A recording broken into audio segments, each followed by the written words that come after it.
नमस्कार दोस्तों, स्वागत है आपका। आपके साथ मैं हूं आशिमा त्यागी। दोस्तों फिर हाजिर हूं एक महत्वपूर्ण मुद्दा आपके साथ लेकर। दोस्तों जरा सोचिए कि अगर किसी मुस्लिम युवक पर कोई आरोप लग जाए तो अदालत उसका मामला पहुंचते पहुंचते अदालत तक उसका मामला पहुंचते पहुंचते सालों बीत जाते हैं। जमानत का नाम तक नहीं आता। मीडिया पहले ही उसे आतंकी ठहरा चुकी होती है और समाज समाज की नजरों में वो गुनहगार बन चुका होता है।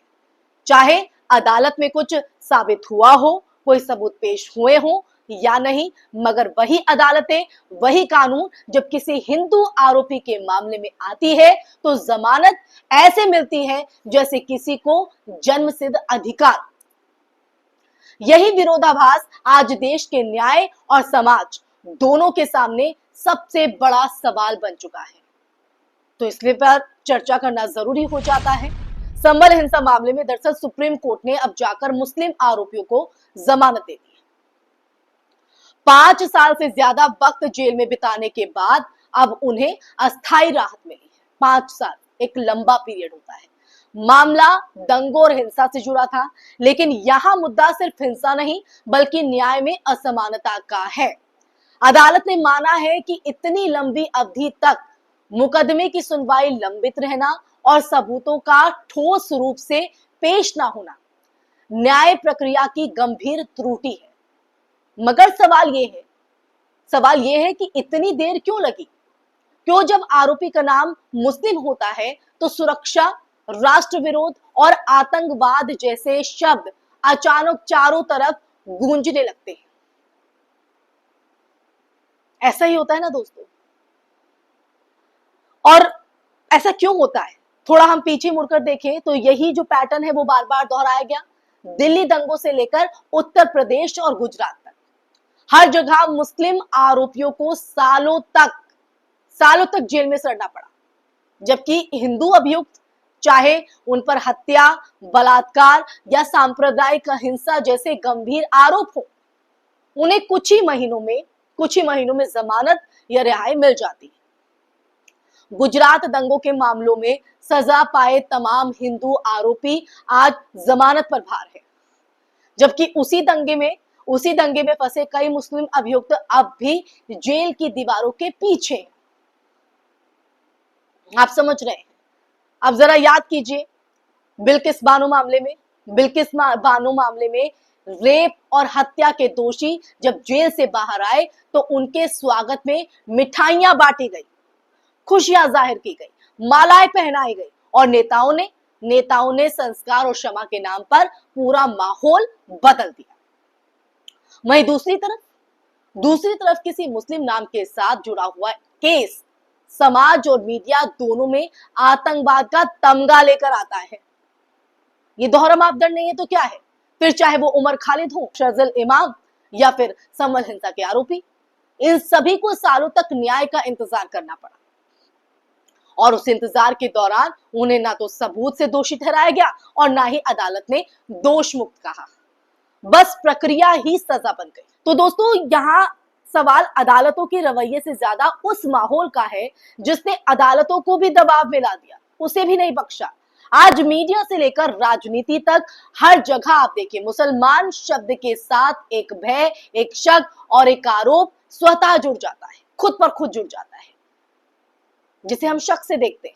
यही वजह है कि मुस्लिम आरोपी को जमानत मिलने का मतलब सिर्फ एक कानूनी राहत नहीं बल्कि सामाजिक संदेह के पिंजरे से बाहर आने की लड़ाई भी होती है।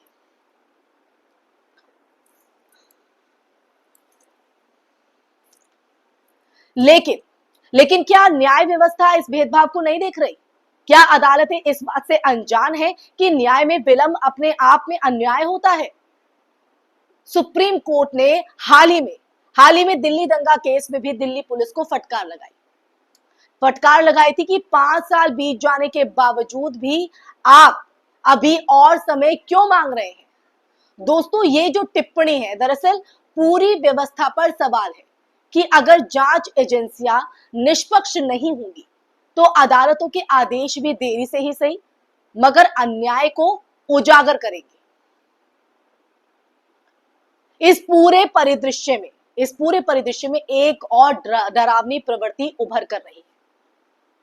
अपराधीकरण का सांप्रदायिकरण। जब कोई अपराधी हिंदू होता है तो उसके लिए राजनीतिक समर्थन और सांस्कृतिक छूट की जो बातें हैं वो सामने आती है।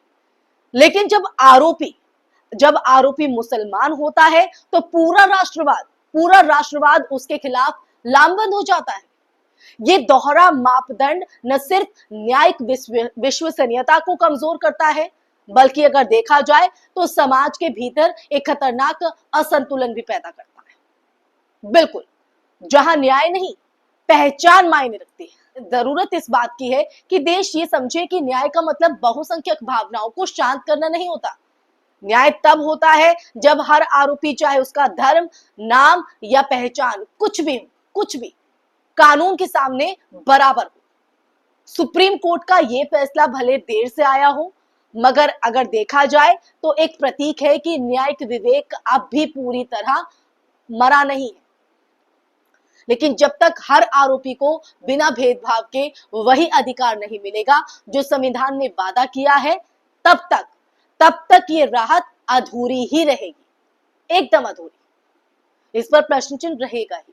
तो अंत में बस इतना ही सोचिए कि जब एक आरोपी के लिए समाज मिठाइयां बांटता है और दूसरे के लिए चुप्पी साध लेता है, तो ये अदालतों का नहीं, बल्कि हमारी समाज की मानसिकता और उसके चरित्र का फैसला होता है। जिस दिन न्याय धर्म देखकर दिया जाने लगेगा, उस दिन संविधान की आत्मा सबसे ज्यादा शर्मिंदा होगी दोस्तों, सबसे ज्यादा। इसी के साथ इस चर्चा में फिलहाल के लिए बस इतना ही। ये चर्चा आपको कैसी लगी और इस चर्चा को सुनने के बाद आपके जहन में क्या है, आप इस सच्चाई को किस तरह से देखते हैं, कमेंट बॉक्स में कमेंट करके अपने विचार, अपनी राय वो हमारे साथ जरूर साझा कीजिए दोस्तों, क्योंकि आपकी राय, आपके विचार, आपकी सोच हमारे लिए बेहद महत्वपूर्ण है। साथ ही इस वीडियो को ज्यादा से ज्यादा शेयर भी कीजिएगा और मैं फिर हाजिर होंगी एक ऐसा ही मुद्दा लेकर। तब तक के लिए अपना ख्याल रखिए। जय हिंद, जय भारत, नमस्कार।